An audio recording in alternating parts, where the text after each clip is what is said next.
Pues muy buenos días a todas y a todas las personas que nos escuchan en México, en América Latina.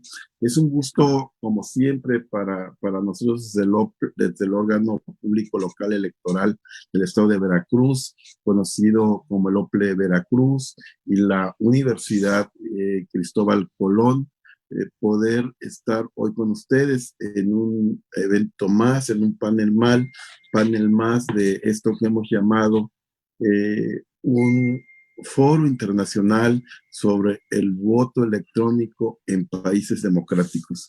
El día de hoy estaremos hablando básicamente sobre votación remota o voto electrónico desde internet o voto electrónico sin necesidad de ir a una casilla. El día de hoy arrancaremos este tercer panel. Antes de iniciar, me gustaría recordarles que todos los martes a las 12 del día estaremos aquí en este canal transmitiendo diversos paneles hasta el día 7 de julio y todos con diversas temáticas, y esas temáticas serán vinculadas al voto electrónico. No olviden registrarse en el formulario que pueden encontrar en la página del OPLE Veracruz. Sin mayor premura, me permito presentar a quien fungirá como moderador de este panel. Ernesto Ramos Mega, un conocido en el mundo electoral. Es licenciado en Ciencia Política y Relaciones Internacionales por el CIDE y maestro en Derecho por la UNAM. Cuenta con más de 20 años de experiencia en procesos electorales. Ha tenido diversos cargos directivos en el entonces Instituto Federal Electoral, el Tribunal Electoral del Poder Judicial de la Federación, el Instituto Electoral del Distrito Federal en ese entonces. De 2014 a principios de 2020 fue director de soluciones electorales para México, Centroamérica y Caribe en INDRA. Ha participado en varios proyectos de modernización electoral y de identidad ciudadana en apoyo a diversas autoridades electorales en América Latina. Ha dado clases en varios cursos de posgrado, diplomados y talleres. También tiene publicaciones en libros y revistas especializadas sobre la materia electoral. Estimado Ernesto, adelante, por favor. Muchísimas gracias por la invitación a la Universidad Cristóbal Colón, al OPLE de Veracruz, consejero Juan Manuel Vázquez Barajas. Muchísimas gracias por este foro y por nuestra presencia aquí, por permitir nuestra presencia aquí. Me da mucho gusto participar como moderador de esta mesa.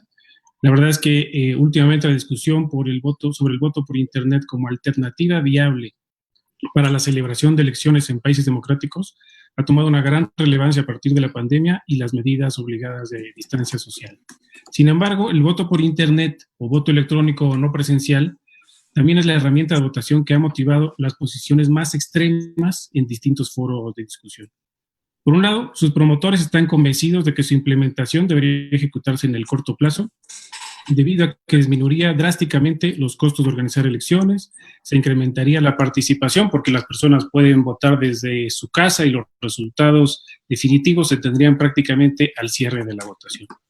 Por otro lado, sus detractores afirman que es la peor solución posible, ya sea por los riesgos de ciberseguridad como por la falta de auditabilidad por parte de la ciudadanía. De hecho, cuando la Comisión de Asistencia Electoral de Estados Unidos solicitó la construcción de mejores prácticas para el voto por Internet, Ronald Rivest, profesor del MIT, contestó: proponer las mejores prácticas para el voto por Internet es como proponer mejores prácticas para conducir ebrio.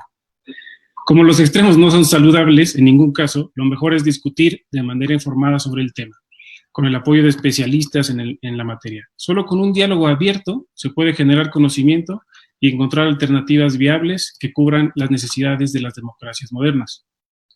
Por esto contamos en esta mesa con un panel de lujo que discutirán el tema en 3 rondas de 8, 5 y 4 minutos.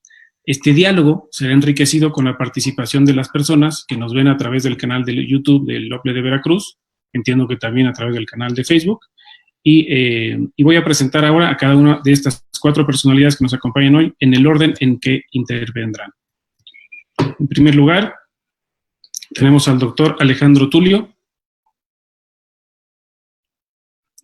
Alejandro Tulio es abogado con diploma en estudios internacionales, fue profesor de Derecho Constitucional y de Derecho Internacional Público, decano de la Facultad de Derecho en la Universidad Nacional de Lomas de Zamora y conjuez de la Suprema Corte de Justicia de la Provincia de Buenos Aires y de la Cámara Federal de Apelaciones de La Plata.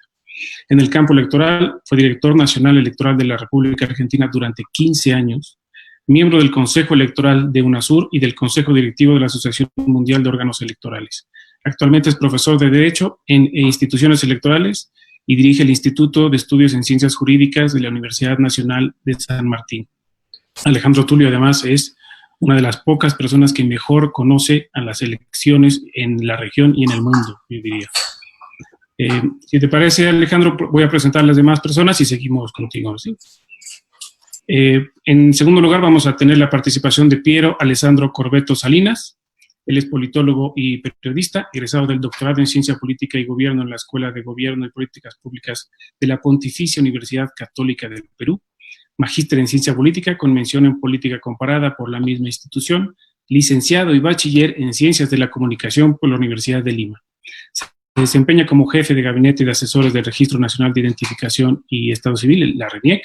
Anteriormente ocupó los cargos de jefe nacional, gerente general, gerente de registro electoral, gerente de imagen institucional y subgerente de actividades electorales en el RENIEC, subgerente de integridad pública en la Contraloría General de la República, gerente de la Oficina General de Comunicaciones e Imagen Institucional, asesor de la Jefatura Nacional y es además especialista en informaciones, jefe de la Unidad de Síntesis de Información, jefe de la Unidad de Campo Político y analista político en la Dirección Nacional de Inteligencia. Tiene un currículum envidiable, además de que realiza múltiples actividades académicas especializadas.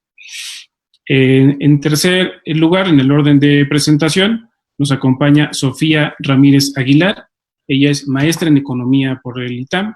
Actualmente se dedica a medir el impacto de la corrupción en la participación ciudadana y a analizar las redes de protección y corrupción en México, una tarea fundamental. Es directora adjunta de investigación aplicada en Mexicanos contra la Corrupción y la Impunidad. Ha asesorado al PREP, es decir, a los programas de resultados electorales preliminares en varios procesos electorales locales y federales, incluyendo el proceso electoral federal que iniciará en septiembre para el periodo 2020-2021. Estuvo también asesorando en el proceso extraordinario 2019 en Puebla, el ordinario 2015-2016 en Tamaulipas y el proceso federal de 2005-2006. Participa en proyectos de investigación con el ITAM, el TEC de Monterrey y la Universidad Panamericana. Muchas gracias, Sofía, por estar con nosotros. Va a cerrar la ronda Lizeth González Barba. Ella es consultora internacional en temas de política pública y tecnología. Es licenciada en Ciencia Política y Relaciones Internacionales por el Centro de Investigación y Docencia Económicas y cuenta además con una maestría en Políticas Públicas y Administración por la Universidad de Melbourne, en Australia. Sus principales temas de investigación son sistemas electorales, determinantes de la regulación migratoria, estudios de opinión pública y aplicación de métodos cuantitativos. En 2015 y 2018 trabajó en la Unidad de Informática del Instituto Nacional Electoral. En esa etapa coordinó la elaboración de los lineamientos para la implementación del voto electrónico por Internet para mexicanos residentes en el extranjero. Justo la herramienta que está desarrollando en estos momentos el INE para su aplicación en 2021 en las elecciones locales. Además, Lizeth González nos acompaña, es mexicana, pero nos acompaña en vivo desde San Francisco, donde se encuentra ahí por razones laborales. Alejandro, ¿puedes empezar tú con 8 minutos, por favor? Bien, muchas gracias. Un gusto estar nuevamente en este seminario del que participamos en la inauguración. Y como el tiempo es limitado y debemos escuchar todas las voces, me gustaría simplemente en esta primera ronda introducir el tema. ¿Qué es el voto por Internet? Sino la posibilidad de votar desde un lugar no determinado a priori, en un momento, en un periodo que puede ser el mismo periodo de la jornada electoral o un periodo de voto anticipado, durante el cual se utiliza un dispositivo electrónico y el resultado, la información resultante de la utilización de ese dispositivo electrónico se transmite por vía Internet hasta el órgano electoral.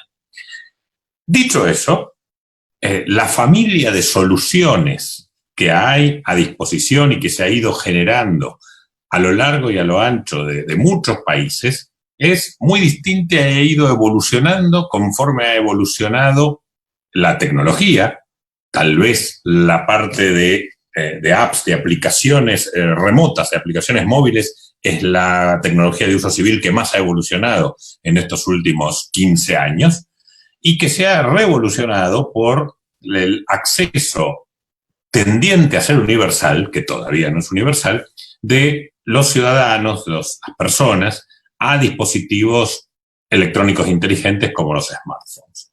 Ahora bien, yo no voy a entrar, porque no es mi especialidad, en las características técnicas que deben tener estos procesos, pero sí en las condiciones necesarias, las condiciones de contexto en esta primera intervención y luego las condiciones del sistema que fuere, de la solución que fuere, para la viabilidad.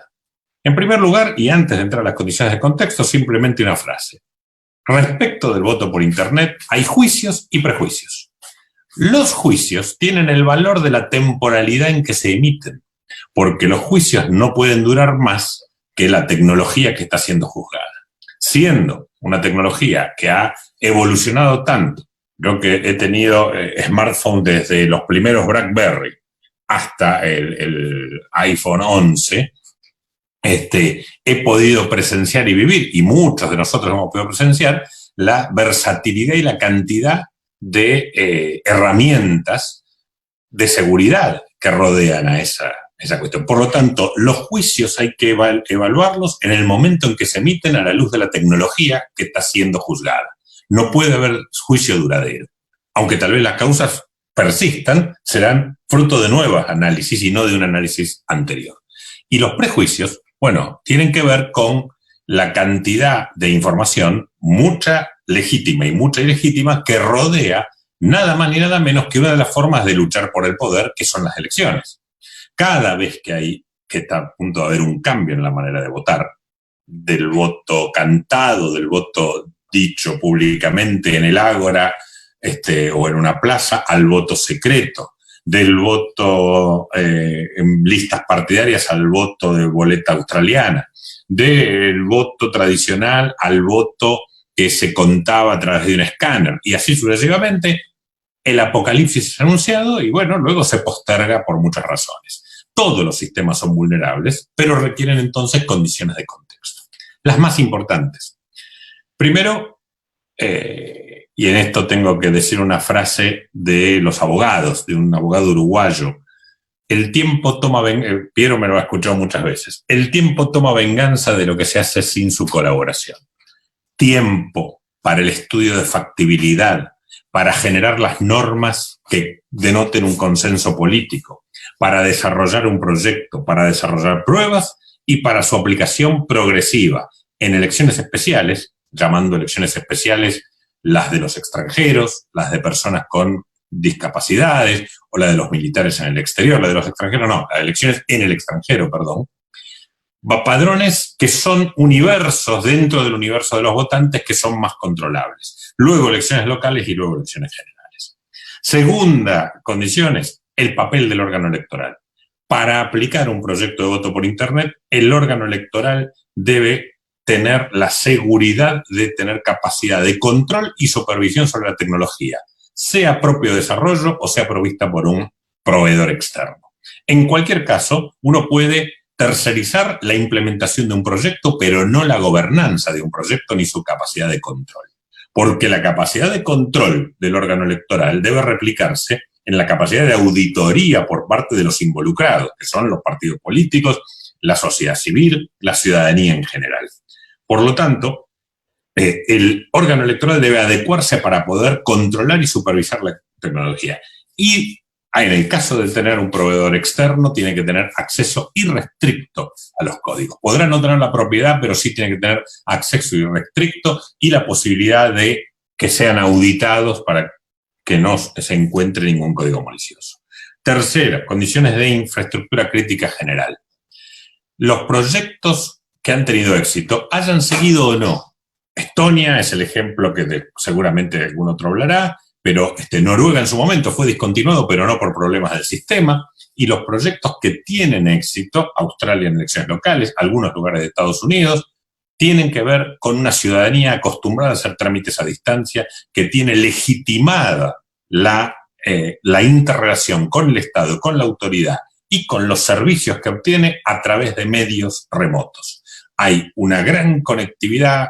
Noruega, cuando probó el voto electrónico, tenía 98% de conectividad, y había una infraestructura para la autenticación de identidad que podía ser gestionada por el mismo medio en que se gestionaba el voto. Por lo tanto, conectividad, seguridad, capacidad de autenticación y una extensión en la cultura cívica de la infraestructura crítica general adecuada a la tecnología es importante. Finalmente, una cultura de la participación política, que pueda superar las tensiones que pueda haber en la transición de un sistema a otro. Tiene que ser entonces acompañado con una campaña neutral en el sentido de los contenidos políticos, pero también en el sentido de asegurar que el outcome de la elección no se ve afectado por el medio del voto, sino que lo que se ve afectado es, y a la positiva, una mayor participación, un mayor involucramiento de la población que tenga acceso a esto, una mayor certeza, porque se evitan los errores involuntarios. En mi próxima participación veremos las condiciones del sistema y los pros y contras de Internet voting, salvo que lo diga antes y luego, si no, me adecuaré. Gracias. Muchas gracias, Alejandro, por tu participación. Piero, entiendo que se está discutiendo en estos momentos en el Perú el implementar el voto electrónico a distancia. ¿Puedes ayudarnos a entender de qué se trata y apoyarnos con tu participación? Sí, en principio agradezco por el honor de participar, agradezco a la OPLE Veracruz, a la Universidad Cristóbal Colón, a todos los miembros de la mesa, a ti, Ernesto, y quiero aprovechar para hacerle un agradecimiento muy especial a Alejandro. Alejandro Tulio es uno de mis maestros. Lo poco que conozco sobre temas electorales comparados en América Latina se lo debo a él y a Wilfredo Penco, quienes me han tenido que soportar en decenas de misiones de observación en América Latina. Gracias, Alejandro, para mí es un honor estar en esta mesa, pero es un mayor honor compartir la mesa contigo.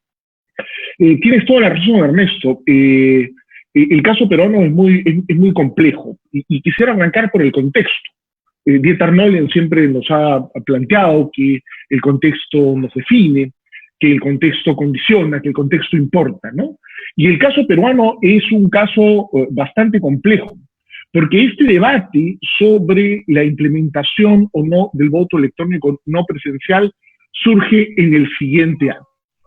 Primero, elecciones con resultados muy estrechos, 42.000 votos definieron la presidencia, presidentes que se ven obligados a renunciar por corrupción, congresos que se cierran por una polarización paralizante en el Estado peruano, una renovación constitucional y asunción al cargo del vicepresidente de la República, referéndum para hacer reformas electorales, constitucionales, políticas, y una reforma que fue muy apoyada, que era la posibilidad de institucionalizar y democratizar partidos, incorporando una figura que era absolutamente nueva en el panorama peruano, pero que se aplica en otros países, Argentina, Uruguay, como el tema de las primarias, ¿no?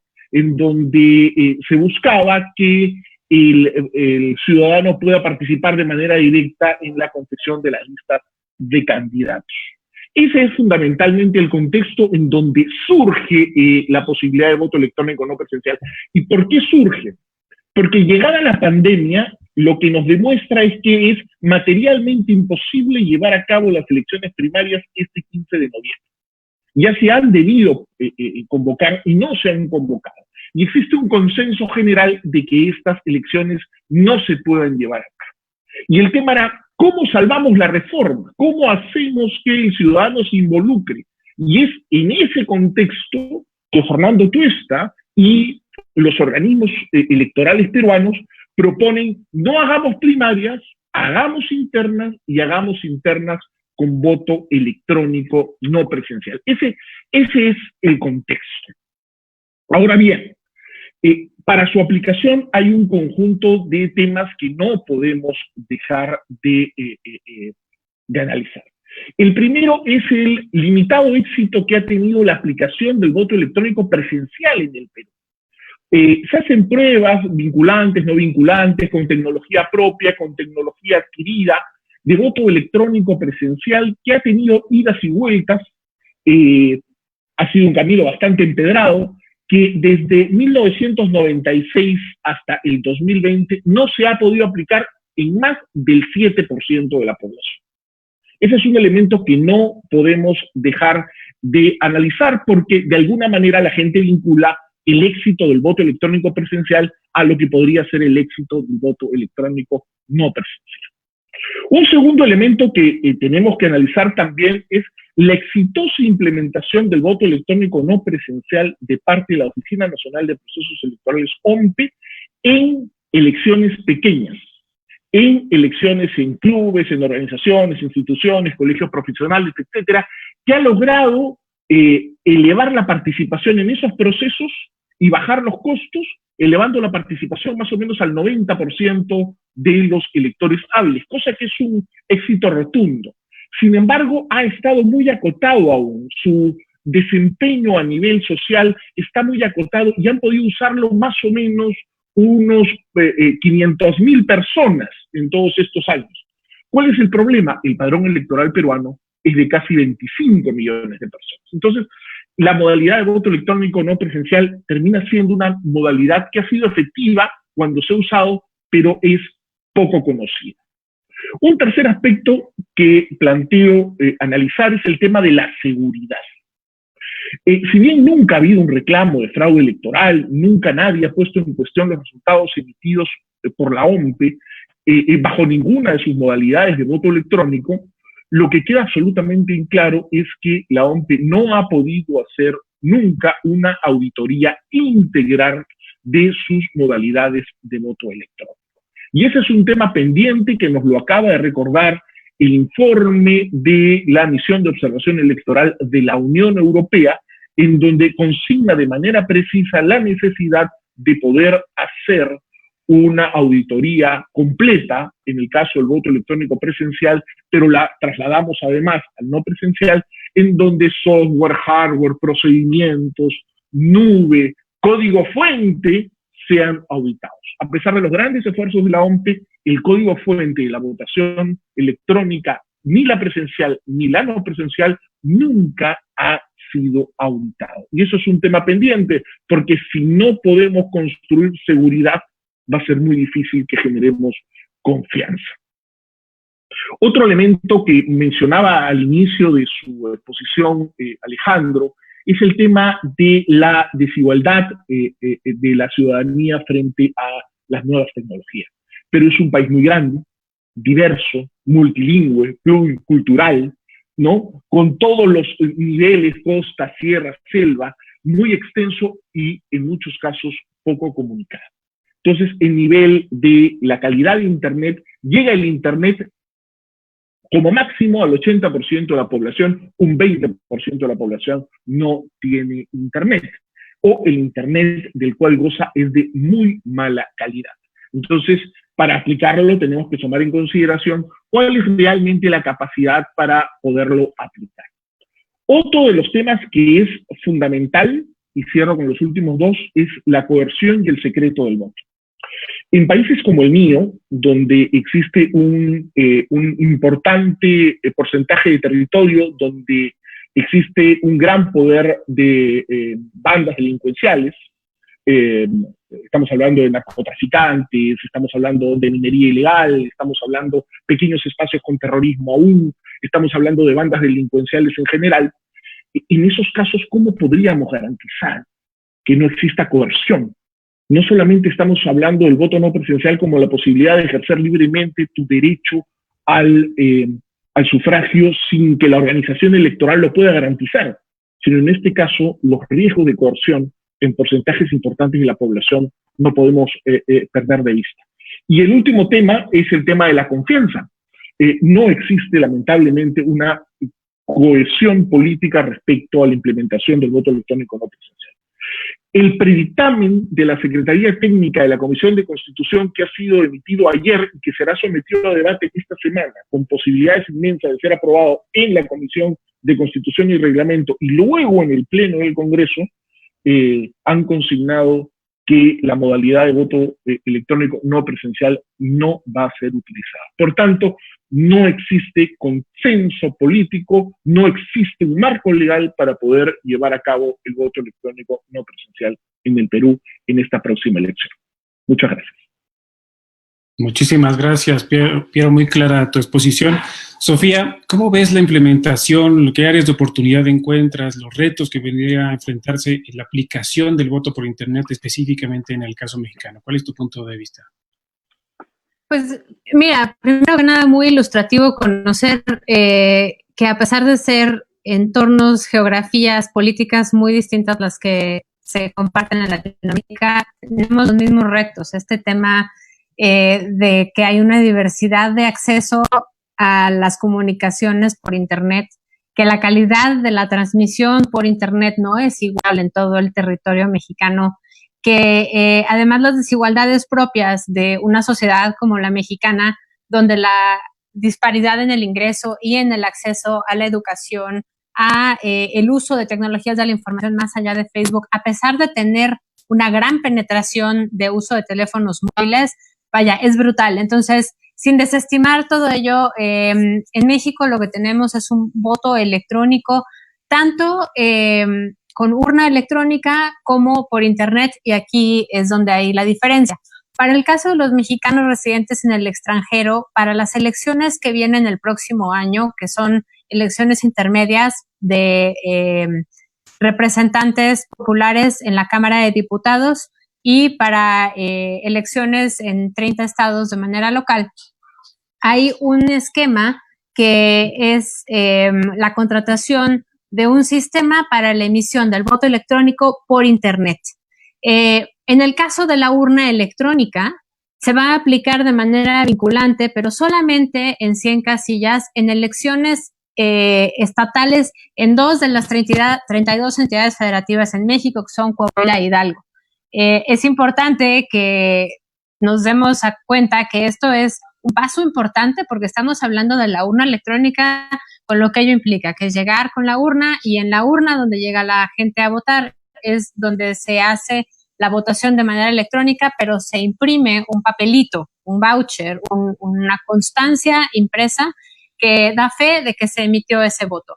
Me parece que en este punto es también importante atender unas consideraciones respecto a los dos procesos que se dan en paralelo cuando las personas llegan a votar, incluso en el método tradicional, saliéndonos un poquito de la discusión del voto por Internet, pero que nos va a permitir entrar de lleno a la discusión.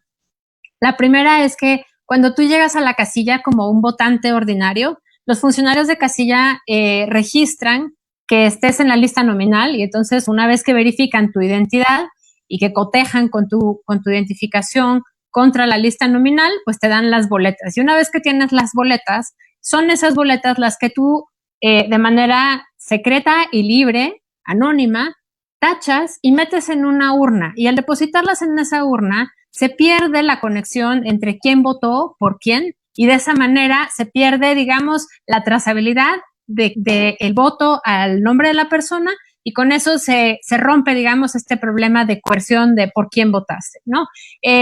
Sin embargo, estos realmente no es un solo proceso, son dos procesos paralelos, y al momento de trasladar eso al voto electrónico habría que tenerlo muy claro. La primera parte es que un voto electrónico, ya sea a través de Internet o por una electrónica o en un esquema híbrido, que también se puede, que ese es todo un debate de mis colegas de Seguridad de la Información, de Gabriel Sánchez y de Pablo Corona, pero ahí no voy a entrar ahorita.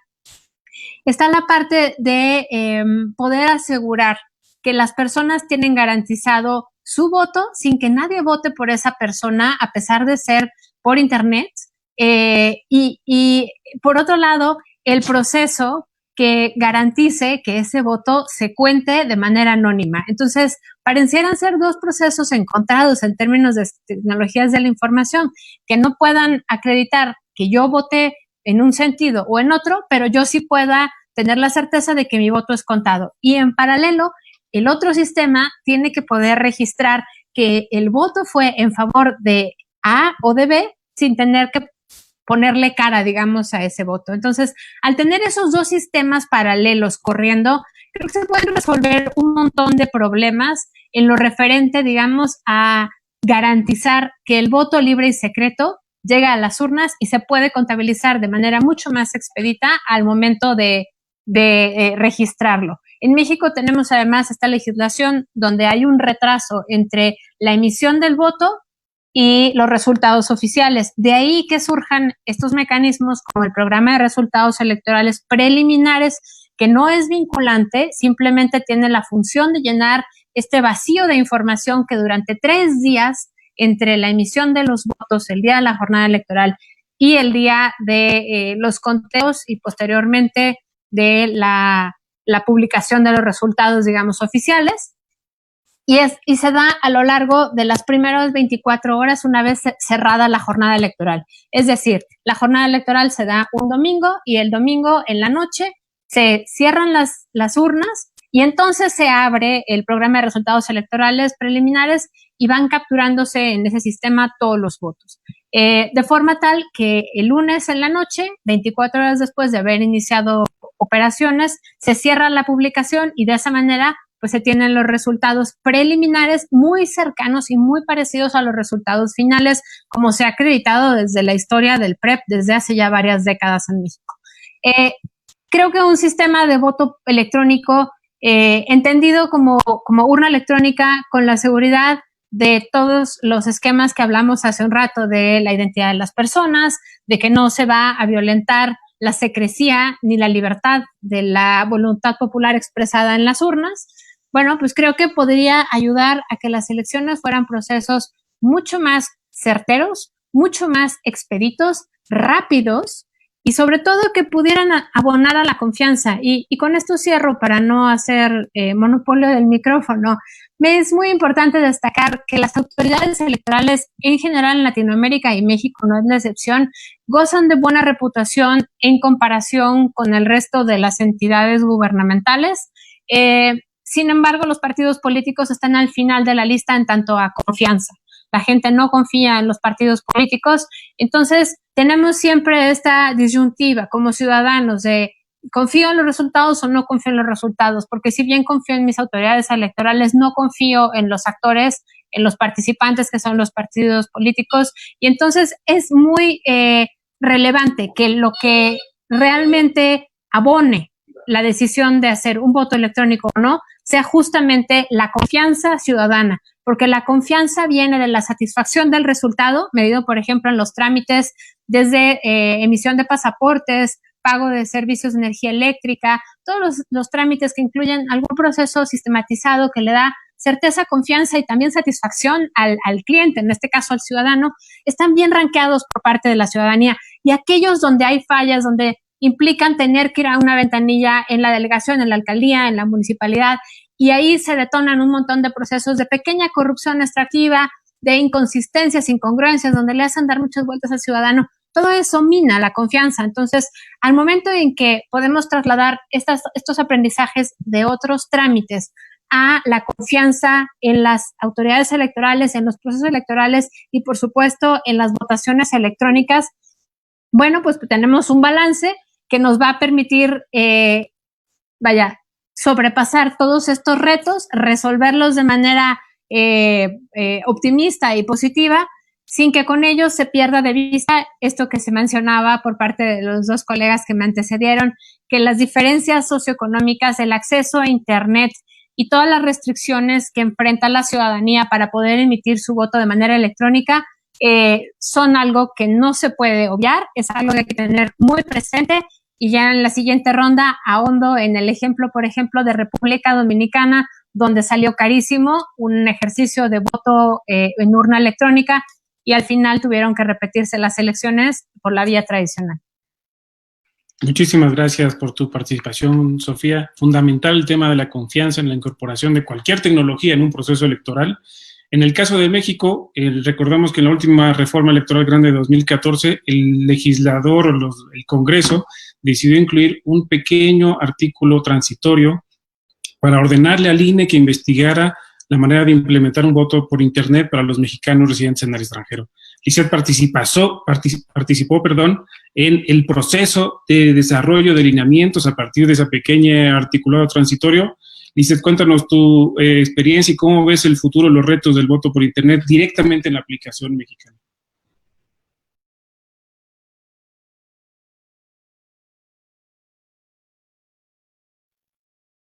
Liz, ¿nos escuchas? Ya los escucho.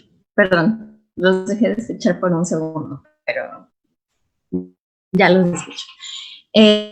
Buenas tardes a todas y a todos. Muchísimas gracias por la invitación para participar en este panel. Muchas gracias a los colegas que me anteceden, que han puesto puntos muy importantes sobre la mesa para sentar también el contexto general en el cual se centra la discusión actualmente. Como lo comenta Ernesto, mi participación se va a enfocar principalmente en el caso de México, para ser específicos en el caso del Instituto Nacional Electoral, porque también ha habido algunos intentos por parte de institutos locales, sobre todo por parte del Instituto de la Ciudad de México, pero en este caso me voy a enfocar en el caso nacional, y me gustaría hacer muy rápido una reseña de cómo llegamos a donde estamos ahorita. La discusión claramente no es nueva.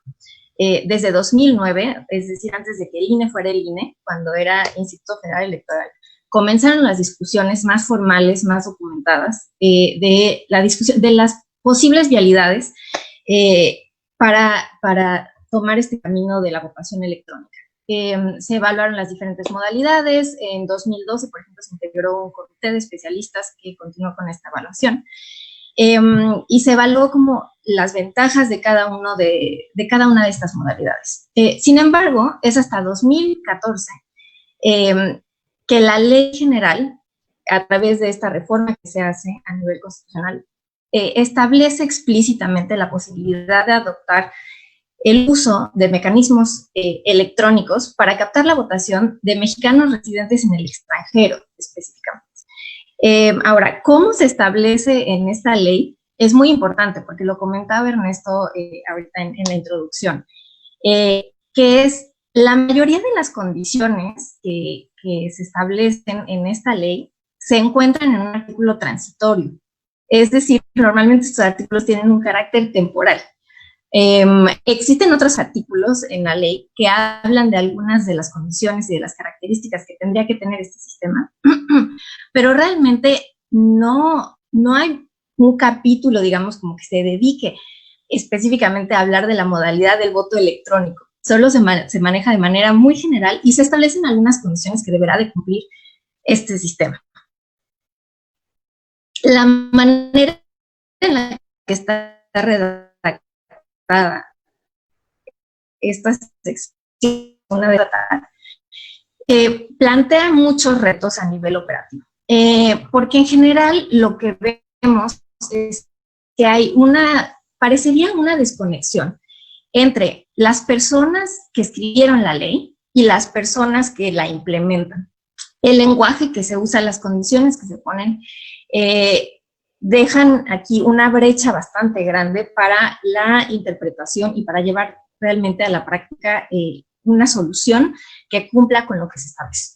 Bueno, finalmente, derivado de la reforma de 2014, en 2016, el INE emite los lineamientos que establecen las características generales que debe de cumplir este sistema. Es decir, se comienza a construir un marco regulatorio mucho más específico, mucho más enfocado a la operación, a la práctica de la modalidad electrónica para la emisión del voto para mexicanos residentes en el extranjero. En este sentido, el INE es específico en determinar que la modalidad que se considera más viable es la del voto por Internet, opuesto a las otras modalidades presenciales, como por ejemplo la urna electrónica que ya comentaba Sofía, ¿no? Esto es muy importante porque se retomaron los estudios, se retoman las discusiones previas y se llegó a la conclusión de que la modalidad por Internet podría tener un mayor impacto debido al alcance que puede tener versus la implementación de las urnas, que al final representaría que la comunidad mexicana en el extranjero se desplazara a las sedes en donde en dado caso se establezcan las urnas. la logística y la seguridad que viene involucrada en resguardar y transportar urnas electrónicas es enorme, y también a lo mejor en algún momento ¿no? se puede tratar el tema respecto a lo que va a hacer México para los próximos procesos locales de Hidalgo y Coahuila, pero el punto es que la modalidad por internet se determinó como la más viable. Se emiten las normas específicas para enmarcar esas grandes condiciones que se tienen que cumplir con esta solución tecnológica, ¿no? Ahora, a pesar de que se emiten estos lineamientos en 2016, y creo que esto es muy importante reconocer cómo el INE se situó en el contexto político, ¿no? Y pues escuchó, digamos, las recomendaciones de las mejores prácticas y de las experiencias internacionales. Evaluó si era viable implementar esta modalidad para las elecciones de 2018, que como probablemente saben, en ese momento fueron las más grandes de la historia. Teníamos elección de presidentes, senadores, diputados, una serie de cargos locales. Entonces, en ese momento, a pesar de que se emiten los lineamientos con las características generales, se decide no enfocar los esfuerzos en realmente implementar esta modalidad para usarla en 2018. Entonces, es hasta que pasa el proceso de 2018 que se retoman esos esfuerzos para realmente enfocarse a producir una solución. Posteriormente, entonces en 2019, ya que se retoman estos esfuerzos, se continúa con la generación del marco normativo, ahora específicamente para emitir lineamientos para las auditorías que se apliquen a la solución tecnológica que se construya. Se comienza a colaborar con una empresa para construir este sistema, y posteriormente, a inicios de este año, en marzo de este año, se lleva a cabo un simulacro, ya con el sistema construido, un simulacro que resulta exitoso. Se encuentran, sí, ventanas de oportunidad en cuanto a procesos que se tienen que mejorar, pero en general resulta exitoso.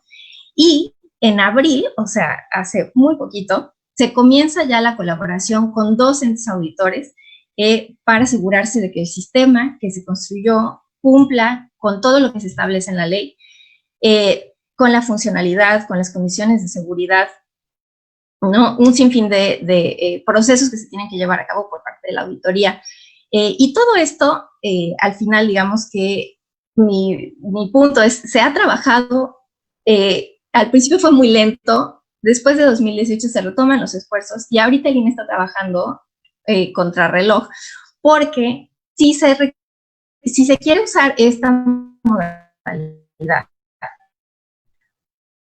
para 2021, se cuente con los dictámenes de las empresas auditoras, de los entes auditores, certificando que el sistema cumple con las condiciones de funcionalidad, seguridad, legales, de manera que antes del inicio del proceso electoral 2021 se tengan estos dictámenes. Y hasta entonces, el Consejo General del Instituto tiene que decidir si se usa o no se usa esta solución tecnológica. Es decir, todavía existe la posibilidad de que se decida no utilizar, ¿no? Y creo que esto es muy importante, creo, enfatizar cómo el instituto ha sido bastante cauteloso en todo el proceso, a pesar de que de repente existe la presión por adoptar estas nuevas tecnologías, y creo que se acaba el tiempo, pero nada más cierro con el contexto actual, ¿no? La pandemia nos lleva a considerar como cuándo realmente será posible adoptar esta modalidad de manera vinculante.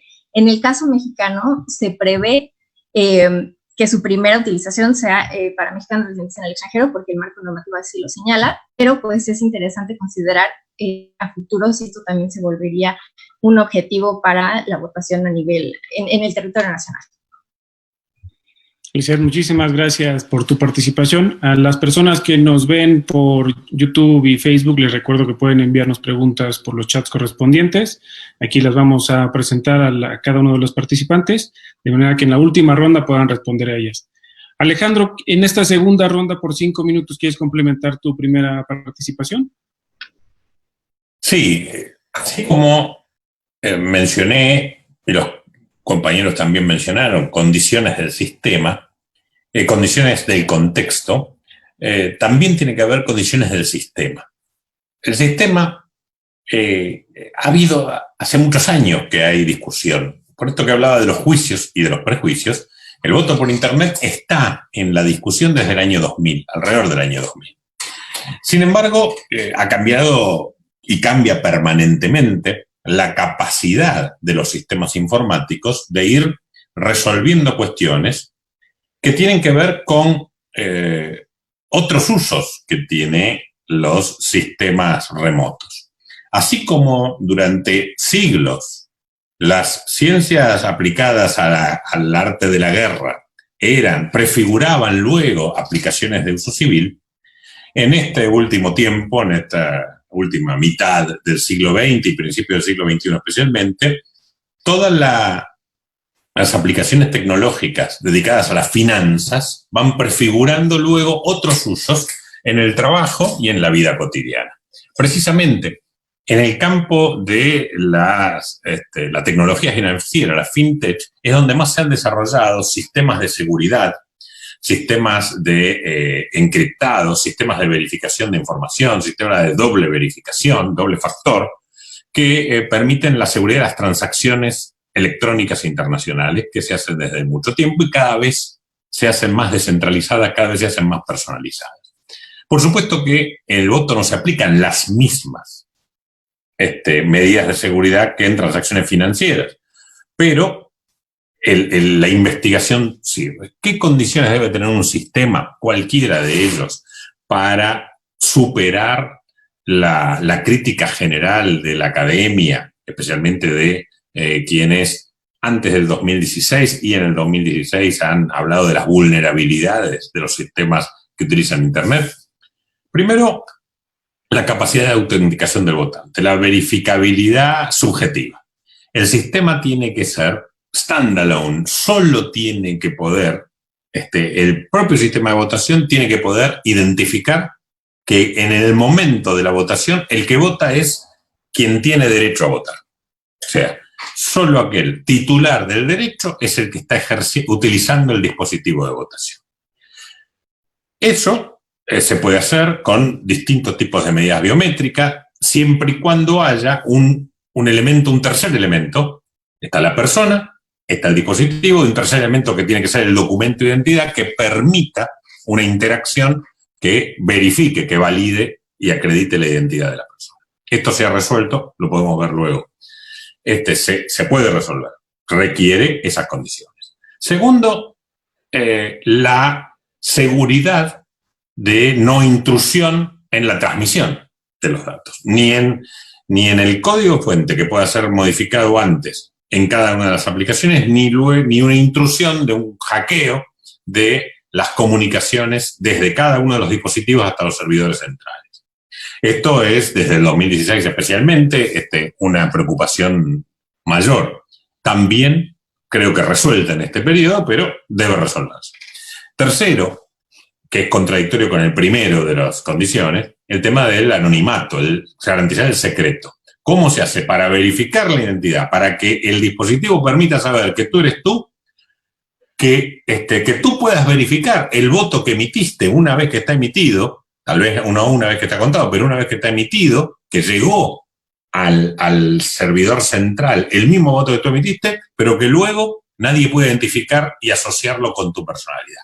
Garantizar el secreto, disociar la verificabilidad de la identidad de la persona con la y la trazabilidad del voto para saber que fue que se computó adecuadamente con la posibilidad de que un tercero pueda saber quién votó por qué. Cuarto, la accesibilidad. Tiene que haber una experiencia de usuario que le permite que sea accesible en términos específicos para las personas con discapacidades, pero también para la población en general.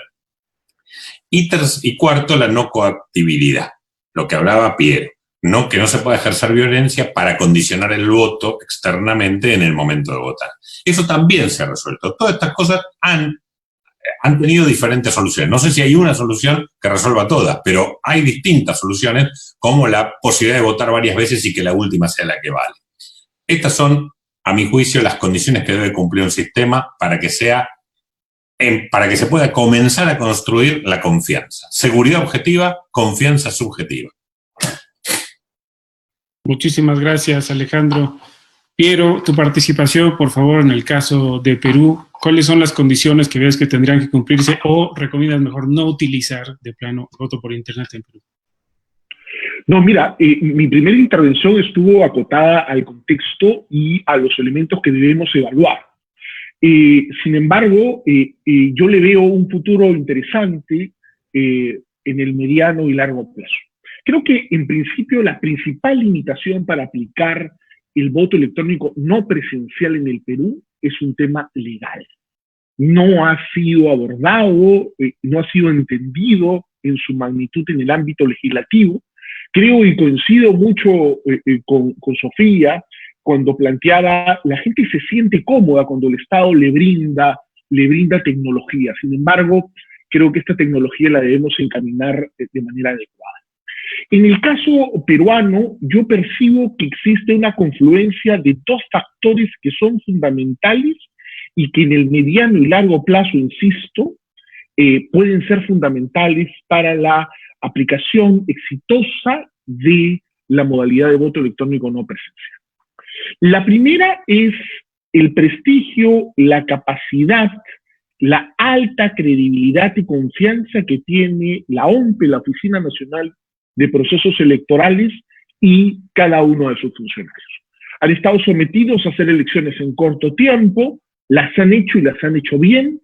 Mi percepción personal es que, sin lugar a dudas, son parte de una élite burocrática, en el caso peruano, con un elevado prestigio, y eso va a ser una pieza fundamental para iniciar un proyecto de votación electrónica no presencial, como para iniciar cualquier proyecto de innovación como los que nos tiene acostumbrado de manera exitosa la OMPE y cada uno de sus funcionarios. Ese es un factor que es una fortaleza para poder implementar la votación electrónica no presencial. OMPE es una institución creíble, que genera confianza, que tiene una burocracia estable, muy importante. Y el segundo factor que me parece fundamental que confluye es algo que está ligado a lo que tú, Ernesto, conversabas el otro día en un webinar muy interesante con el propio Alejandro, que es que nos tenemos que preguntar, porque la tecnología no podemos implementarla porque queremos, ¿no? Sino ¿qué solucionamos, ¿no? ¿Por qué implementamos tecnología? Y lo mencionabas muy bien en esa mesa que compartiste con Alejandro en la Universidad de San Martín. Yo tomo ese punto de vista tuyo y creo que junto a la fortaleza institucional de la OMPE existe una necesidad y temas pendientes en la administración electoral peruana. Y creo que son dos fundamentales. El primero es el voto de los connacionales en el exterior. Nosotros tenemos más o menos unos 950.000 peruanos que deben sufragar en el exterior, inscritos como tales, y votan entre el 40 y el 50%. Comparativamente a otras realidades, el voto, la participación es muy alta. Sin embargo, miles de ellos se quedan sin votar porque esos días tienen que trabajar, porque no tienen el dinero para poderse transportar a los lugares en donde los consulados pueden, en el mejor de sus esfuerzos, organizar el proceso electoral. Ahí tenemos un tema pendiente que se complejiza más en un escenario de pandemia y pospandemia, porque nos tendríamos que preguntar entonces si todos los países nos van a prestar, brindar facilidades, dar los permisos para organizar el proceso electoral como lo acostumbramos, de manera festiva, masiva, con productos locales. Termina siendo una fiesta nacional en los lugares, ¿no? Llevan músicos, todo el mundo vende la comida nacional, en fin, terminan siendo espacios de socialización, se canta el himno, es algo muy interesante, muy lindo, ¿no? Y que nos acerca mucho. Pero sí creo que hay un porcentaje de peruanos que se quedan sin votar porque los consulados quedan muy lejos y porque esos días tienen que trabajar. Entonces, es un tema pendiente, es una necesidad que tenemos que atender.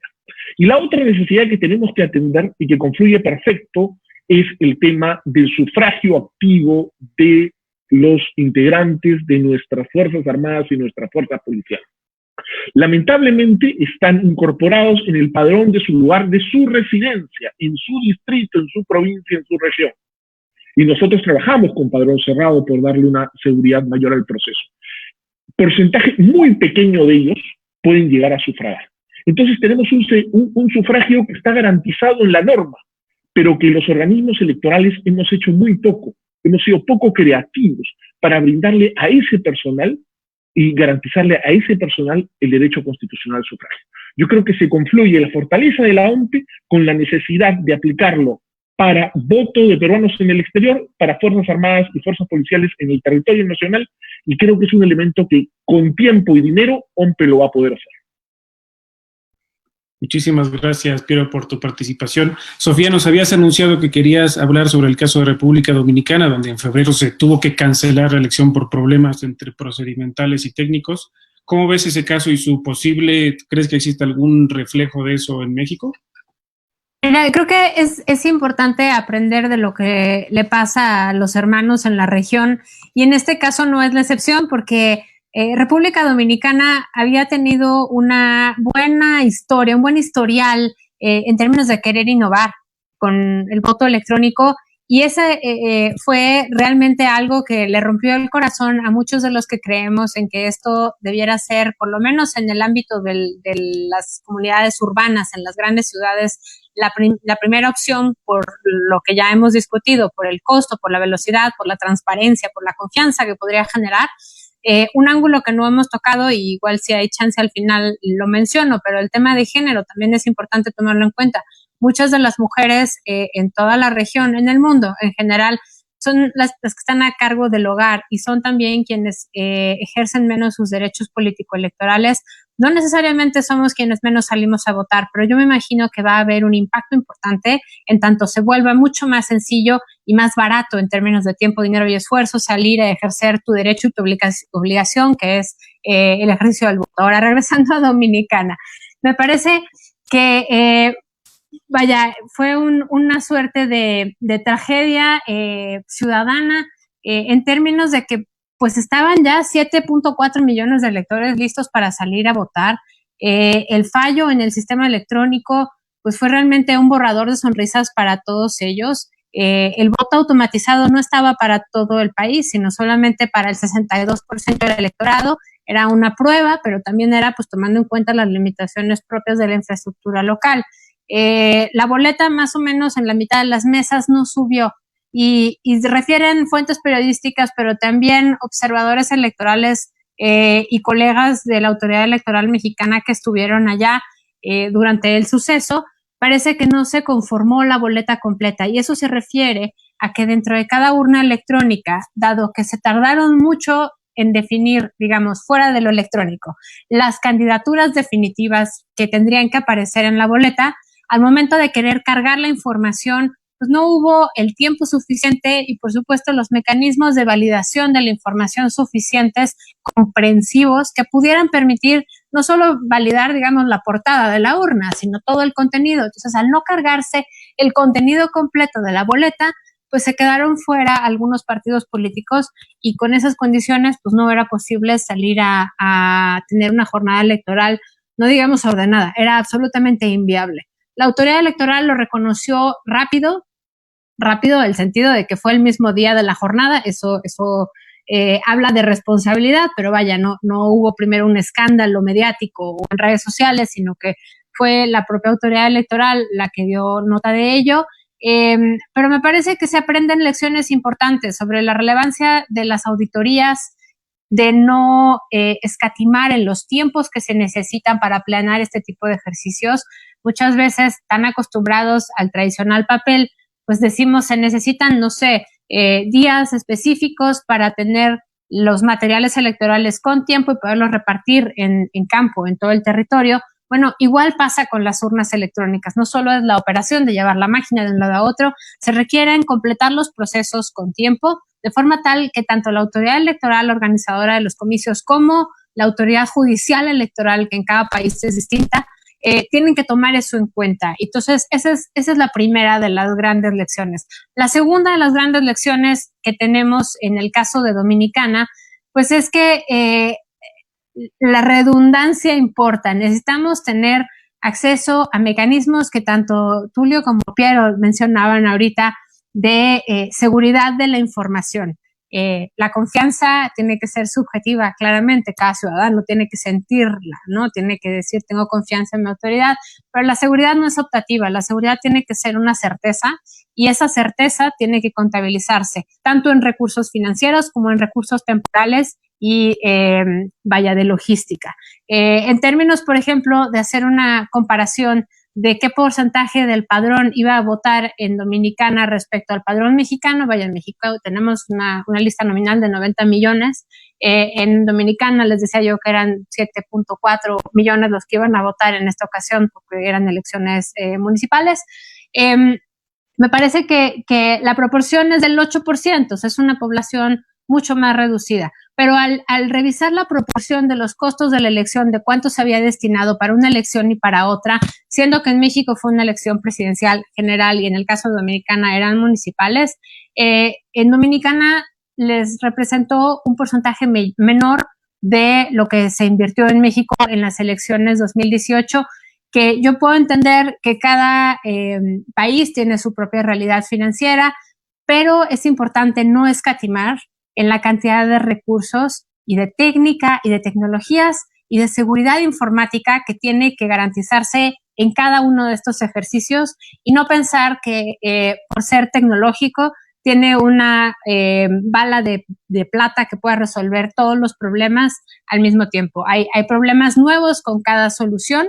Hay que tomar en cuenta cuáles son las mejores soluciones a los problemas más grandes, minimizar los riesgos, pero no va a haber ninguna solución al problema de confianza, no va a haber ninguna solución al problema de compra de voto, de coacción de voto, de acarreo de votantes, porque esas son problemáticas que suceden previa a la emisión del voto. Y yo creo que es muy importante dejar sobre la mesa que sea un voto electrónico, o sea, un voto por internet, o sea, un voto en papel, que en todos los casos le demos la debida responsabilidad y proporción a los mecanismos de conteo, tanto de resultados definitivos como de resultados preliminares, y no queramos que este remedio tecnológico vaya a resolvernos todos los problemas. Muchísimas gracias, Sofía. Sin duda, República Dominicana es un foco rojo y un trauma en la región en el tema de incorporación de tecnología en el proceso electoral. Esto es lo que de ese caso tendríamos que aprender todos. Lisette, ¿cómo ves en el caso del Instituto Nacional Electoral y la implementación que tiene en el corto plazo de voto por Internet? ¿Cómo puede atender esos retos y sobre todo respetando los principios del voto libre, secreto, directo, intransferible y confianza en los ciudadanos? ¿Cuál es tu opinión en el tema? Muchas gracias, Ernesto. Pues me gustaría retomar o comenzar esta segunda intervención con enfatizar la importancia de cómo evaluamos los retos, cómo evaluamos los éxitos y los fracasos en la implementación de estas nuevas tecnologías, porque considero que es algo que se ha compartido por parte de los ponentes de este panel, que es ¿qué otras alternativas hay? ¿No? O sea, ¿cómo estamos evaluando esto? ¿Con base en qué se está comparando el uso de la votación por Internet?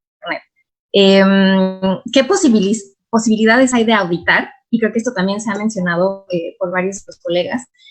Ahorita justamente Sofía lo comentaba, es muy importante no escatimar en las auditorías de estas soluciones tecnológicas, pero yo diría, así como ha sido muy relevante también tener mecanismos de supervisión y monitoreo, si lo podemos llamar también como auditoría, de los procesos electorales en general, ¿no? Y las auditorías específicas de otros sistemas que se usan para los resultados electorales.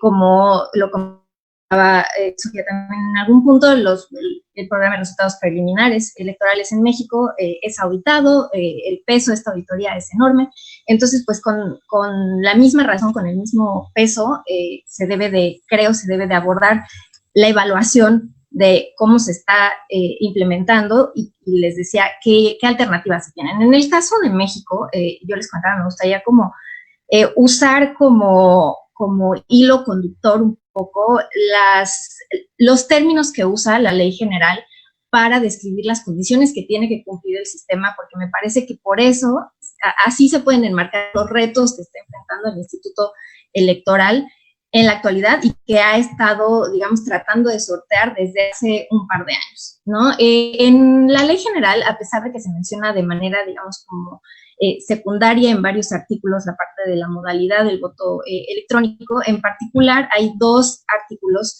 que abordan más directamente las condiciones que tiene que tener el sistema. Uno es el artículo 343, el otro es el 13º transitorio, y en este sentido se rescatan las condiciones que se han mencionado en las presentaciones previas, ¿no? Es importante que el sistema sea auditable en cada etapa, es importante que se evite la coacción del voto, es importante que haya un voto, un sufragio libre y secreto, una efectiva transmisión, que quien emite el voto sea quien tiene el derecho a hacerlo, en general, y también se establece la necesidad de contar con el dictamen de las 2 empresas auditoras previo al inicio del proceso electoral. En general, esas son las condiciones. Ahora, aquí quiero señalar que el INE está enfrentando el reto de dar cabal cumplimiento a estas condiciones, pero a veces es importante considerar si incluso la alternativa actual, por ejemplo, el voto postal para mexicanos residentes en el extranjero, está, si nos ponemos en términos puristas, ¿no?, de la norma, la modalidad postal puede garantizar al 100% la coacción, o sea, evitar la coacción de la emisión del voto, ¿no? O sea, aquí a lo que voy es difícil, y creo que es importante, aquí lo comentaba Alejandro también, creo en su presentación al inicio, de cómo se trata la tecnología que existe, hasta dónde se le puede pedir al sistema que el sistema evite esta coerción del voto, ¿no? El sistema lo puede hacer a partir de que el sistema comienza, o sea, a partir de que el sistema interactúa con el usuario. Ahora, difícilmente se le puede pedir al sistema que garantice que no haya una persona que le está diciendo al votante, vota por X o Y, ¿no? Ahora, pero eso tampoco lo podemos garantizar con el voto postal actualmente para mexicanos residentes en el extranjero. O sea, al final los votantes emiten el voto en quién sabe qué condiciones, ¿no? O sea, lo que voy a decir, en ambiente no controlado versus emitir el voto en la casilla, ¿no? E incluso aquí, digamos que yo poniéndome un poco o como escéptica, solo como para enmarcar, ¿no? Les digo cómo evaluamos los riesgos. Incluso en la casilla, no en todas las casillas hay representantes de partidos políticos. O sea, cuando pensamos en la emisión del voto en el territorio nacional, no en todas las casillas hay representantes de partidos políticos que uno considera podría ser el mecanismo más directo de supervisión de que las cosas se están haciendo bien. Entonces, en este sentido, creo que el INE está, ¿no?, considerando este marco legislativo y está haciendo lo mejor que puede para que el sistema cumpla con estas condiciones. Se están contratando auditorías de muy alto nivel, muy especializadas. Se va a revisar código fuente, se va a revisar. Digamos que, en mi opinión, el INE está poniendo todos los esfuerzos normativos, pero marco normativo y en general para la operación, o sea, digamos, para que no sea algo similar a lo que pasa en República Dominicana, que ya lo comentaba Sofía. Sin embargo, es muy importante considerar las métricas que se usen para evaluar el funcionamiento realmente de estas soluciones. Gracias. Muchísimas gracias, Liz. De hecho, con tu participación ya contestaste varias de las preguntas que nos han hecho sobre cómo evitar la compra o prevenir la compra y coacción del voto, si bien se da con el voto en papel, cómo prevenirlo en el caso del voto por internet y algunas otras más. Voy a plantear algunas preguntas que tengo aquí. Primero a Alejandro, luego pasaremos a los siguientes participantes. Una idea que tengo en la cabeza desde la primera mesa que tuvimos, donde estuvo Andrés Rombolá de Smartmatic, es que justo él decía que hacían las elecciones en Estonia a través de su herramienta de voto por internet y lo hacen constantemente sin ningún problema. Evidentemente el contexto es muy distinto al de la región, pero esta es una herramienta aprobada. Piero nos decía que en el caso de OMPE, y eso lo podemos comprobar viendo en el tiempo, las implementaciones tecnológicas las hacen en casa, básicamente, y van adaptándoles y van evolucionando. Alejandro, ¿cuál es tu visión sobre el tema? Una autoridad electoral que quiera adoptar este tipo de tecnología, ¿qué sería lo mejor que puede hacer? ¿Podría irse directamente a desarrollarla sola, investigar de cero, contratar personas y desarrollar una herramienta propia? ¿Tiene que ir con una empresa que tiene conocimientos especializados sobre el tema, que tiene experiencia, casos ejecutados exitosamente? ¿O existiría algún híbrido? ¿Qué podría servir mejor para una autoridad electoral? Y en segundo término, ¿tú crees que la interacción de las personas en las redes sociales extendida y cada vez mayor, justo en términos de la pandemia, crees que sirva para que las personas tengan o puedan expresar una mayor confianza para la adopción de tecnología de voto por Internet al momento de emitir sus votos? Empiezo por la segunda y la hago más cortita. No creo que haya vinculación entre el uso de redes sociales y la confianza generada. Tal vez incluso pueda ser contraproducente.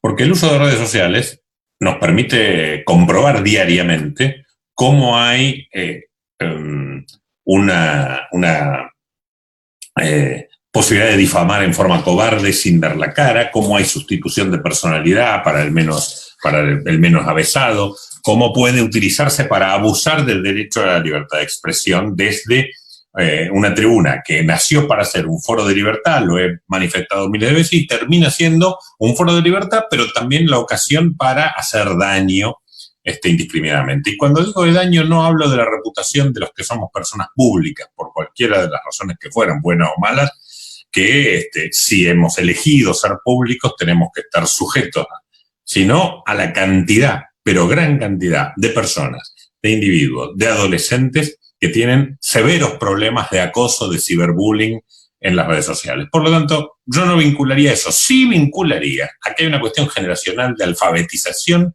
informática a través de la utilización de las redes sociales, pero también a través de utilización de estos medios. En la pandemia, si ha servido para algo es para generalizar algo que algunos utilizábamos ocasionalmente, pero que ahora lo utilizamos todos los días. Gran cantidad, no todos, pero gran cantidad de adolescentes están cursando sus estudios secundarios y niños están cursando sus estudios primarios por por Google Meet o por Zoom o por alguna de estas plataformas. Por supuesto, grado y posgrado, pero también gente ya mayor que no tenía tanto acceso, que quiere seguir estudiando, que tiene conversaciones, reuniones de directorio, las hace por estos medios. Ahí hay una contribución, pero no tanto por el lado de las redes. La primera pregunta es interesantísima, da para mucho más, pero yo digo, no hay una fórmula. Hay organismos que están diseñados para satisfacer no solo el cumplimiento de las normativas electorales, sino para investigar, para conocer la forma en que se vota, investigarse, generar datos y poder desarrollar soluciones adecuadas en materia de tecnología y en otras materias que tienen que ver con las campañas electorales. La OMP es uno de ellos, no es el único, pero es uno de ellos, que tiene una capacidad instalada porque está concebida para hacer toda la provisión de servicios para los procesos electorales a la ciudadanía. Hay otros organismos, como el que yo dirigí, la Dirección Nacional Electoral, que son más un broker. La justicia electoral tiene una necesidad, nosotros la proveemos en forma directa o contratando. Y en el medio hay gran cantidad de órganos que tienen más de jurídico o de normativos reguladores, y esos sí tienen que asistir o acudir a contratar proveedores externos. No hay una fórmula, sino tiene que haber un diseño de organismo que pueda o no cumplirlo, tratando de evitar en aquellos que, siendo organismos concebidos para ser normativos, luego quieren hacer gestión y no se dotan de las capacidades de gestión, porque si no ocurre lo que Sofía relató, y yo escribí para la magazine electoral del Instituto de Querétaro, que es la lección aprendida en la elección dominicana. Yo tengo un cariño inmenso por Dominicana y por su Junta Central y por su tribunal, pero realmente el problema de gestión de la tecnología es mucho más importante de lo que parece. Es mucho más importante que hasta la solución que se elija. Por lo tanto, no hay un camino. proveedores tienen la gran ventaja de que permanentemente tienen que mejorar, tienen que estar en el estado del arte y tienen que no solamente aprobar una contratación, sino aprobar las condiciones del mercado electoral. Por lo tanto, tiene que estar siempre en línea con la innovación. Pero hay órganos que están en capacidad de hacerlo. Los que estén en capacidad de hacerlo, que lo hagan responsablemente. Muchísimas gracias por tus respuestas muy claras. Piero, tengo un par de preguntas para ti. Primero, ¿te habías acotado el uso del voto por Internet a una población específica? Una pregunta es si es posible o crees viable que esta población se incremente a las personas con alguna discapacidad, ya que el voto por Internet les permitiría votar desde su casa, un teléfono, sin tener que acudir físicamente a una mesa de votación. Y en caso de este tipo de escenarios con los que vivimos ahora de pandemia, de extremo cuidado en eventos sociales, ¿podría ampliarse el voto por Internet manteniendo seguridad en la elección, en los derechos de los votantes? ¿Qué opinas?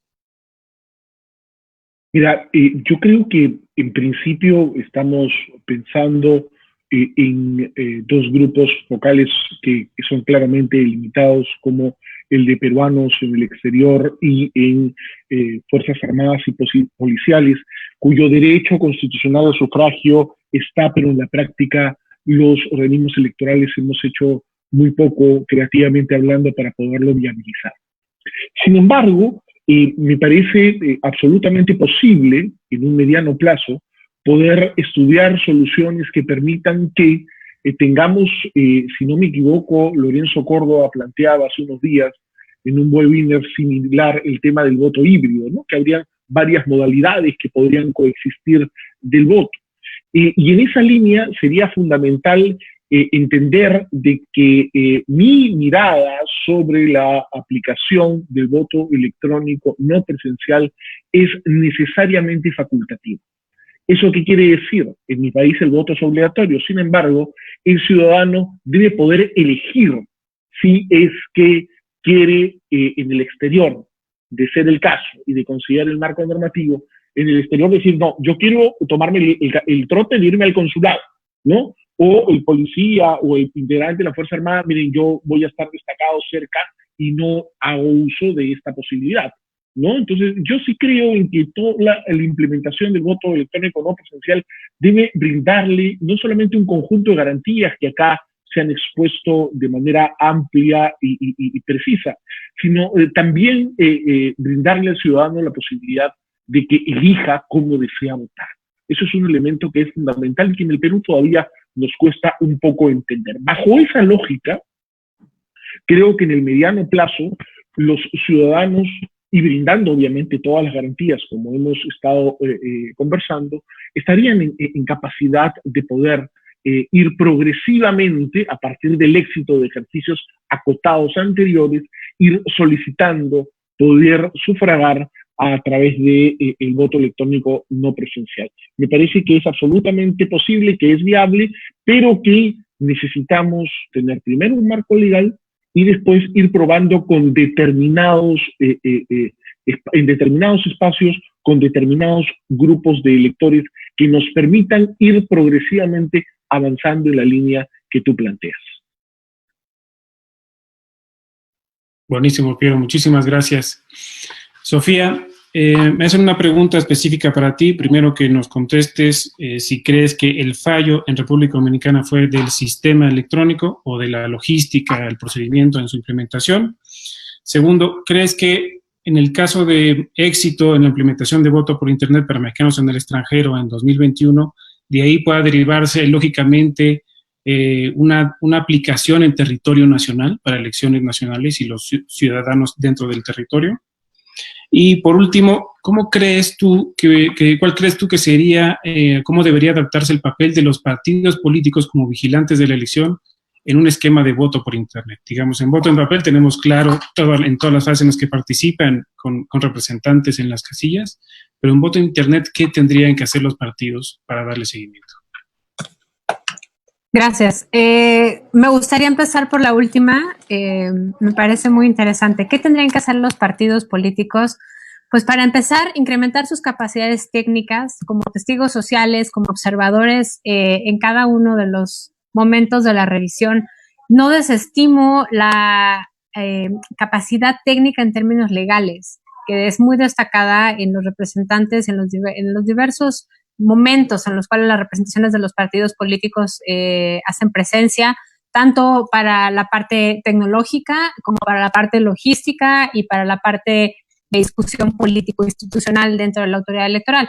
Pero me parece que se ha descuidado un poco la parte en la cual los partidos políticos tienen que ser agentes capaces, tienen que reclutar cuadros de ingenieros, de personas que estén capacitadas para poder observar cada uno de los procesos dentro de los esquemas de votación, ya sea por internet, ya sea en urna electrónica o en algún esquema híbrido, lo cual implica pues que necesitas ingenieros en operaciones, en sistemas, en seguridad de la información, etcétera, porque particularmente en el caso de blockchain, que va a ser este mecanismo por el cual en el caso del INE en México y en otras latitudes también se ha hecho, en Suiza, por ejemplo, garantiza que la información no se va a violentar, que el voto en el sentido en el cual fue emitido va a llegar a los servidores donde tiene que registrarse como un voto a favor de A o de B. Esa configuración por la cual en el blockchain no hay una sola persona quien tiene acceso a todo, sino son varias partes que comparten una llave y de esa manera se garantiza la integridad y la trazabilidad de la información. Bueno, pues esa parte no es evidente para un politólogo, un economista, por más que tengamos ganas de querer entenderlo, un abogado, se necesitan capacidades por parte de los partidos y no solo de los partidos, se necesita también tener abono en la confianza ciudadana por parte de la propia ciudadanía. Existen esas figuras de observadores ciudadanos, de observadores internacionales de la OEA, y aquí quiero hacer una breve felicitación y reconocimiento a los colegas de la OEA que ahorita están destacamentados en Surinam y acompañaron las elecciones allá este fin de semana, a pesar de la pandemia y de todos los obstáculos de viaje que hay en estos momentos en el mundo. Me parece que las capacidades técnicas de cada uno de los testigos sociales, partidos políticos, observadores ciudadanos e internacionales es fundamental.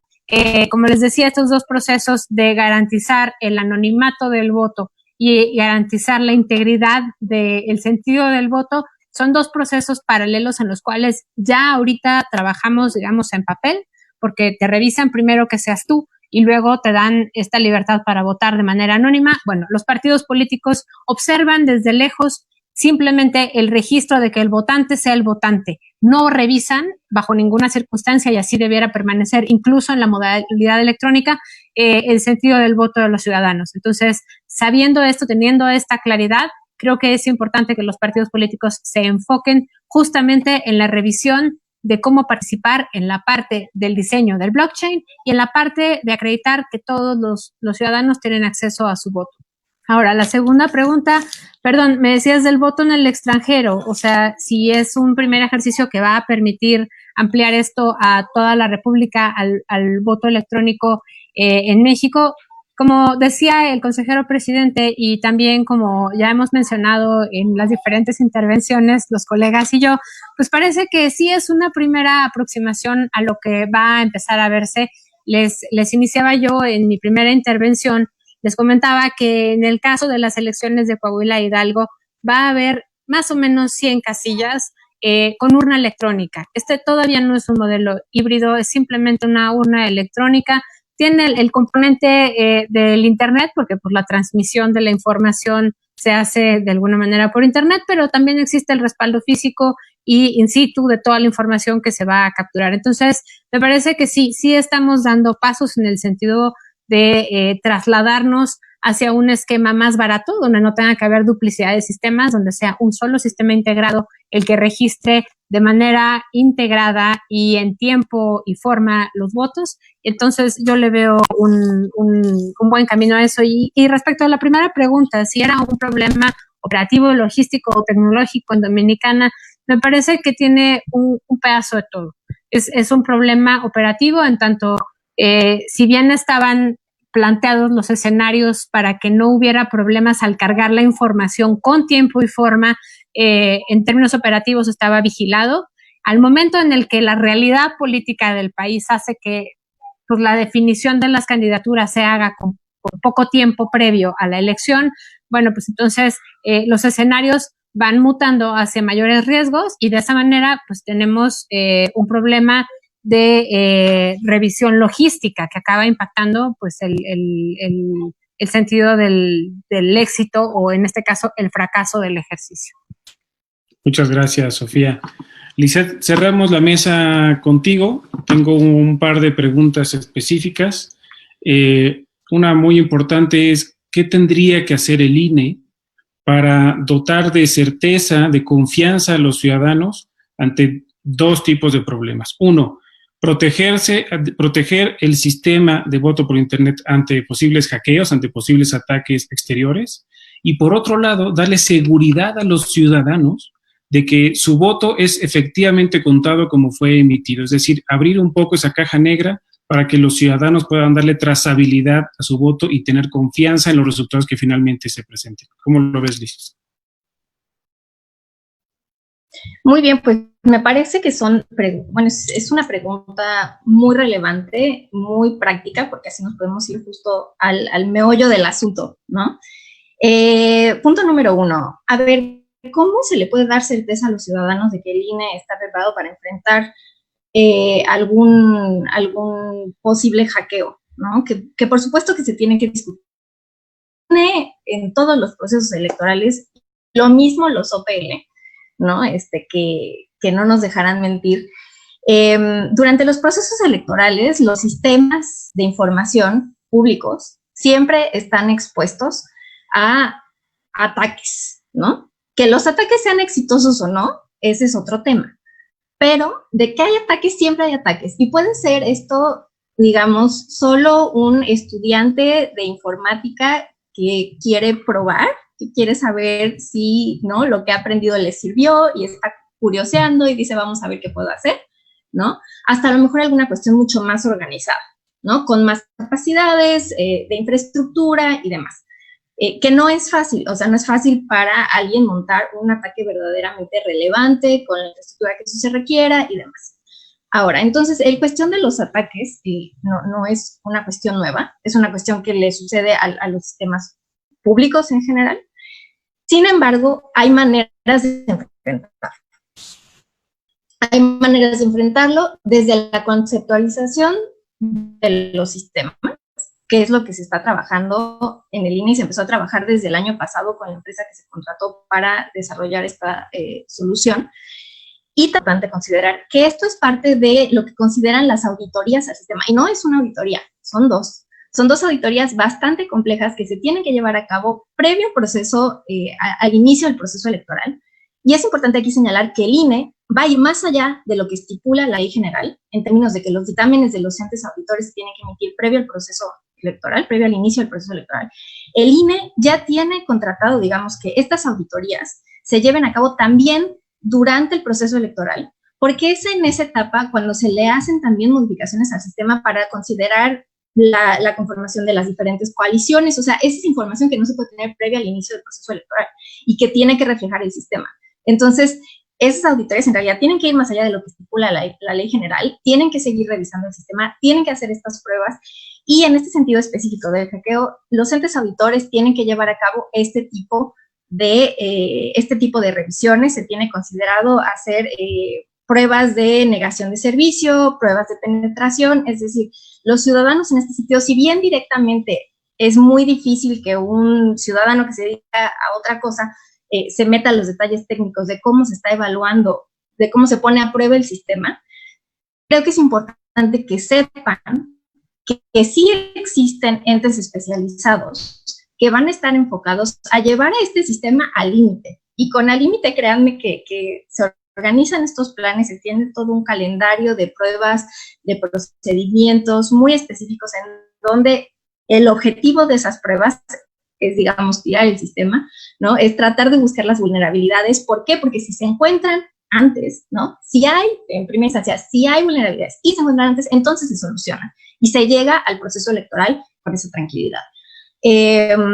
Ahora, la cuestión de que se emita el voto, ¿no? Y que se mantenga el sentido del voto, En ese tema es bien complicado porque sí, los sistemas de votación electrónica son una especie de caja negra. Sin embargo, sí existen pruebas que son, o sea, y aquí regresamos a así el reto que creo que se enfrenta no solo el INE, sino en general cualquier sistema de votación por Internet. Sí existen algunas pruebas, ¿no? Hay unas pruebas de conocimiento nulo, de conocimiento cero, que son, ¿no? Como matemáticas que realmente lo que buscan es probar que lo que, digamos, que las operaciones, lo que se mete al sistema realmente es lo que se está calculando y se está publicando sin tener que vincular. Es muy difícil, sí, es cierto, creo que es uno de los retos y no necesariamente yo me iría a que es el objetivo último, como poner, ¿no? Difundir los detalles más técnicos que van a sepan que sí existen estas pruebas, que se están llevando a cabo, ¿no? Y que de requerir acceso a más información es posible. O sea, los mecanismos de transparencia y de acceso a la información permite que las instituciones, que los ciudadanos, que los partidos políticos planteen sus dudas, soliciten información, ¿no? Sí es un reto, obviamente, también compartir información versus mantener la integridad y la seguridad de los sistemas, que creo que también es de los retos importantes. Ya me pasé el tiempo, perdón, nada más quiero cerrar con esto. Creo que uno de los retos más importantes que enfrentamos es mantener el balance entre la transparencia, que es vital, ¿no? Lo comentaban todos, el acompañamiento de los partidos políticos, el acompañamiento de los diferentes, de la ciudadanía en general, de quienes estén más interesados en la parte técnica, es vital, ¿no? Y aquí es bien complejo porque cuando se trata de sistemas de información, también es muy importante resguardar la seguridad de los sistemas, ¿no? O sea, porque así como la información se usa para bien y solo para conocimiento, también la información se puede usar justamente para buscar las vulnerabilidades. Entonces, los institutos tienen esa misión de dar confianza mientras que también se protege la seguridad. Entonces, definitivamente es uno de los retos principales. Muchísimas gracias por tu participación, Liz, Sofía, Lisette, Alejandro, Piero. Una mesa excelente la que tuvimos el día de hoy. Tuvimos más de 150 viewers en YouTube y en Facebook. Estoy seguro que muchas de sus expectativas fueron cubiertas con lo que ustedes hablaron el día de hoy. Vamos a cerrar esta mesa en este momento. Les recuerdo que en la Universidad Cristóbal Colón, el Oble de Veracruz, siguen organizando estas mesas. El próximo martes 2 de junio a las 12 existirá el próximo panel que se tratará sobre seguridad del voto electrónico, precisamente, y seguramente tendremos conclusiones interesantes. Y muchísimas gracias por su participación. Hasta luego. Muchas gracias.